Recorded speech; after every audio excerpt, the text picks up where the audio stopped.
성경 말씀 마태복음 26장 57절로 75절까지 말씀 교독하시겠습니다. 예수를 잡은 자들이 그를 끌고 대제사장 가야바에게로 가니 거기 서기관들과 장로들이 모여 있더라. 베드로가 멀찍이 예수를 따라 대제사장 집들에까지 가서 그 결말을 보려고 안에 들어가 하인들과 함께 앉아 있더라.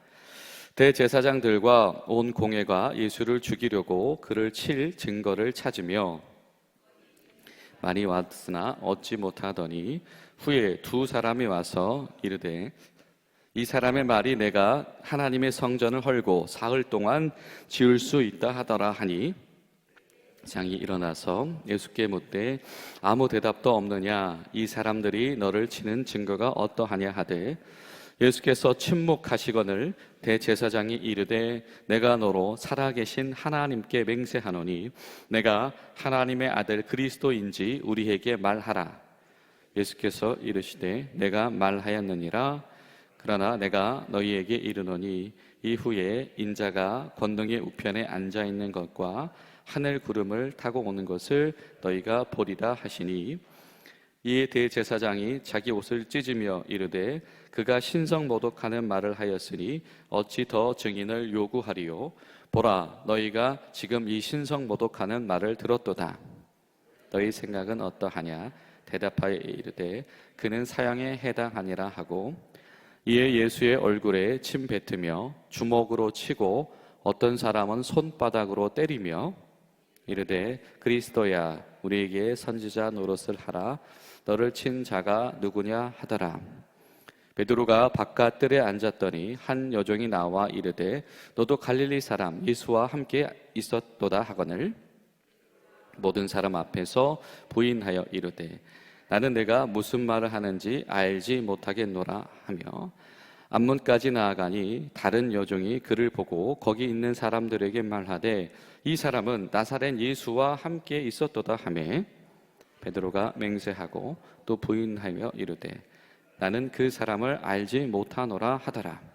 조금 후에 곁에 섰던 사람들이 나와 베드로에게 이르되 너도 진실로 그 도당이라 네 말소리가 너를 표명한다 하거늘 그가 저주하며 맹세하여 이르되 나는 그 사람을 알지 못하노라 하니 곧 닭이 울더라. 이에 베드로가 예수의 말씀에 닭 울기 전에 내가 3번 나를 부인하리라 하심이 생각나서 밖에 나가서 심히 통곡하니라. 아멘. 여러분, 오늘도 우리가 기도 동행자로 함께 이 자리에 모여 있는 것이 오직 홀로 고난당하신 주님의 은혜인 줄로 믿습니다. 예수님께서 절박하게 기도하셨죠. 그 온몸에서 세포에서 모든 혈관이 찢어지면서 피가 스며들 정도로 주님께서 절박하게 기도하셨다. 성경은 표현을 합니다. 그런데 바로 그때에 제자들은 함께 기도로 준비하지 못하고 잠자고 있었다. 그리고 주님과 함께 기도하지 못하고 잠자고 있던 제자들은 야밤에 주님을 배신한 무리와 협력하는 이들이 주님을 잡으러 왔을 때에 폭력으로 대항하려고 하였다.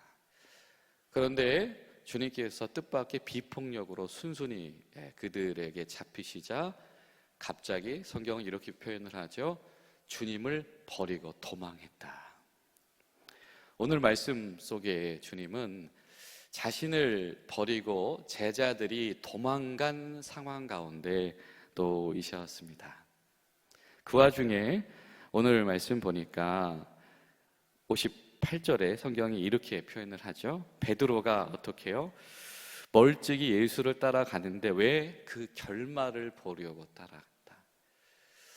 너를 통해서 무너지지 않는 교회를 세울 거야 라고 주님께서 약속하셨고 주님께서 기대를 거셨고 하늘나라의 소망이 이런 거야 라고 하는 그 관문이 되게 하셨던 베드로가 어떻게 하고 있냐면 그 결말을 보려고 안에 따라 들어갔다. 너무 비참한 모습입니다. 두 가지가 비참하지요. 주님께서 이렇게 처참하게 모욕당하시는가라고 하는 것이며, 주님의 근지에 있던 제자들이 왜 이렇게 허망하게 실패하는가입니다. 오늘 본문은 우리에게 이 두 가지의 비참함을 우리에게 전하고 있습니다. 왜 예수님은 이 비참하게 뺨을 맞으셨고 침으로 뱉었고 그리고 놀리고, 사실 이 67절 68절에 이 군중들이 예수님을 모욕하는 장면은 마치 우리가 영화 속에서 이 철없는 학생들이 학교 폭력하면서 한 친구를 집요하게 괴롭히는 아주 그런 모습과도 다르지가 않습니다. 왜 주님께서 이렇게 그들의 이 폭력 가운데서 끝까지 인내하실까라고 하는, 왜 주님은 아무것도 하시지 못할까라고 하는 그런 비참함이 우리에게 찾아옵니다. 이사야서 50장을 보면 성경은 이렇게 말합니다. 4절부터 9절까지 말씀에 주 여호와께서 학자들의 혀를 내게 주사 나를 곤고한 자를 말로 어떻게 도와줄 줄 알게 하시고 아침마다 깨우시되 나의 귀를 깨우치사 학자들같이 알아듣게 하시도다. 하나님의 영이 임한 자들에게는 알게 하며 깨닫게 하는 이런 능력이 임하게 됩니다. 하물며 우리 주님 앞에서 그런 감화력이 없을 수가 없지요.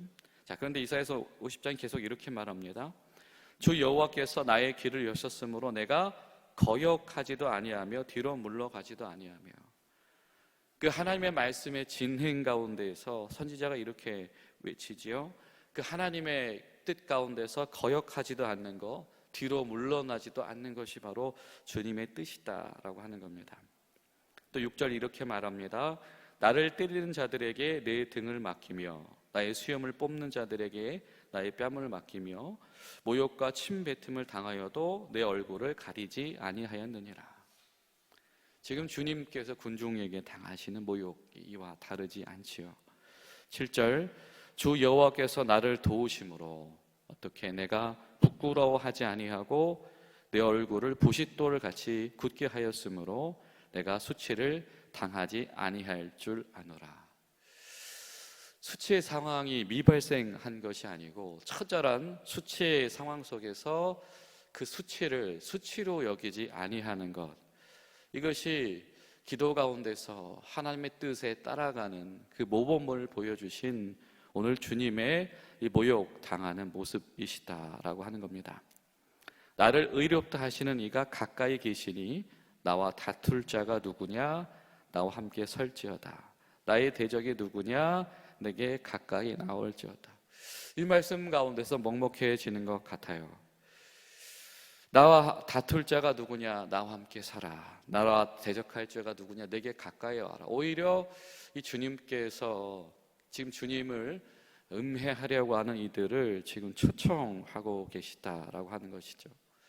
보라, 주 여호와께서 나를 도우시리니 나를 정죄할 자가 누구냐? 보라, 그들은 다 옷과 같이 헤어지며 좀이 그들을 먹으리라. 사실 오늘 이 밤에 모여있는 이 공회는 사형선도의 권한이 없습니다. 이들에게는 이 사내들인 공회에 이름을 거둔다고 하더라도 그들이 당연직으로 이 사형을 선고할 수 없음에도 불구하고 그들이 예수님 앞에서 신성모독이라고 하는 이름을 걸어서 주님을 살해하려고 하는 감정을 숨기지가 않습니다. 그런데 주님께서 그 앞에서 어떤 설득력과 감화력도 행하지 아니하셨다. 성경은 우리에게 증언합니다. 예수님은 작정하신 하나님의 뜻대로 그리고 말씀의 실현 가운데서 그 수치 당함을 수치로 여기지 아니하시고 오히려 대적들을 초청하고 계셨다. 여러분, 우리가 알 수도 없고 측량할 수도 없는 이 주님의 수치 당하심, 침묵하심, 그 사랑의 깊이 가운데 나아가는 그런 오늘 하루 되시기를 예수님의 이름으로 부탁을 드립니다. 이들이 지금 새벽에 신문을 하고 있지요. 이 구약의 이 규례에 의거하면 이 사형을 언도하기 위한 신문을 할 때에 이 밤에 판결을 열거나 판단하지 못하게 합니다. 왜냐하면 혹시라도 이 부족한 인지 상태 때문에 잘못된 판결이 일어나면 안 되기 때문이죠. 근데 밤새서 이렇게 이들이 신문하고 있다라고 하는 것은 무엇이냐면, 이 공식 판결을 할 때에 소위 요즘 말로 빼도 박도 못할 상황을 조성하기 위해서 지금 낱낱이 지금 상황을 하나둘씩 하고 있는 겁니다. 그래서 60절에 증인이 어떻게 해요? 많았다. 얼마나 이 사람들을 동원했는지 많았는데 결국에는 이 두 명이 주님께서 하신 말, 주님께서 누누이 말씀하시죠. 이 성전을 하나님께서 허물 것이다. 그리고 주님께서 스스로 새로운 성전이 되실 것을 선포하셨습니다. 그리고 주님께서 그것을 부인하지 아니하시지요. 그 앞에서 주님을 이 두 명의 증인의 유효력을 가지고 신성모독죄로 이들이 몰아가고 있는 상황입니다. 여러분, 여기서 우리가 주목해야 될 것은 59절에 증거를 찾는다, 찾음에라고 하는 단어인데요. 이 찾음에라고 하는 시제가 뭐냐면 미완료입니다. 그러니까 찾아냈다라고 하는 게 아니라 여전히 찾고 있어야 하는 상황이다라고 하는 것이죠. 주님께 대적하고자 하는 이들이 여전히 그 증거를 찾고 있어야 하는 상황임에도 불구하고 주님께서는 그들에게 자신을 내어주셨다라고 하는 것, 이것이 바로 우리가 오늘 생각하는 주님의 알 수 없는, 측량할 수 없는 사랑의 깊이입니다. 성전보다 더 크신 주님, 지금 성전을 자부하는 이들은 어떻게 해서든지 자신들의 위치를 위협한다고 여겨지는 주님을 살해하려고 샅샅이 증거를 찾고, 어떻게 하면 나의 어떤 지위와 나의 영향력을 보존할까에 전전긍긍할 때에 그 성전보다 더 크신 주님은 증거를 찾아내지도 못하는 상황 가운데 자신을 내어주시고 침묵하셨다. 여러분, 우리가 이 주님의 사랑의 깊이를 안다면 주님께서 우리의 속사람을 정말로 넉넉하게 이끄실 줄로 믿습니다. 그 와중에서 이 베드로는 여전히 눈치 보는 자가 되어져 있다라고 하는 겁니다. 대제사장이 옷을 찢으면서 이 분위기가 조성되었으니까 이 신문의 자리가 얼마나 격정적이었을 것이며 얼마나 위협적이었을까 우리는 상상할 수 있습니다. 그러나 정말로 안타까운 것은 얼마 전까지 예수님과 함께 죽으러 가자라고 하면서 으쌰으쌰하던 제자들이었고, 그리고 그 맨 앞에 서 있었던 베드로였고, 불과 몇 촌각 전까지만 해도 칼을 뽑아서 무력으로도 맞서는 행위를 보여주고자 했던 이들이 이 순식간에 눈치 보는 자가 되어졌다. 예수님께서 이렇게 냉정한 말로 이 구타와 모욕 당하시는 이 상황 가운데서 오늘 성경이 이렇게 표현하죠. 베드로가 그 바깥들에서 앉아 있었다. 마치 남인 것처럼 앉아 있었다. 주님의 순환 가운데에는, 주님의 정말 참된 십자가 사역 가운데에 마치 남인 것처럼 앉아 있었던 이가 바로 베드로였다. 그런데 그 남인 것처럼 앉아 있던 이가 예수님을 거듭해서 3번이나 부인하더라. 당신을 보았는데, 당신을 분명히 발견했는데, 당신이 같이 일하는 거 봤는데, 당신의 말투 보니까 똑같은 지역 사람인데, 2중 3중으로 이 베드로를 향한 증언들이 찾아올 때에 베드로가 예수님을 모욕하는 이들과 다르지 않게 결국에는 주님을 모욕했다. 그리고 예수님 말씀하신 것처럼 닭이 울더라. 말씀하신 대로 모욕 가운데 스스로를 내어 던져주신 주님께서 말씀하신 대로 베드로가 예수님을 부인하더라.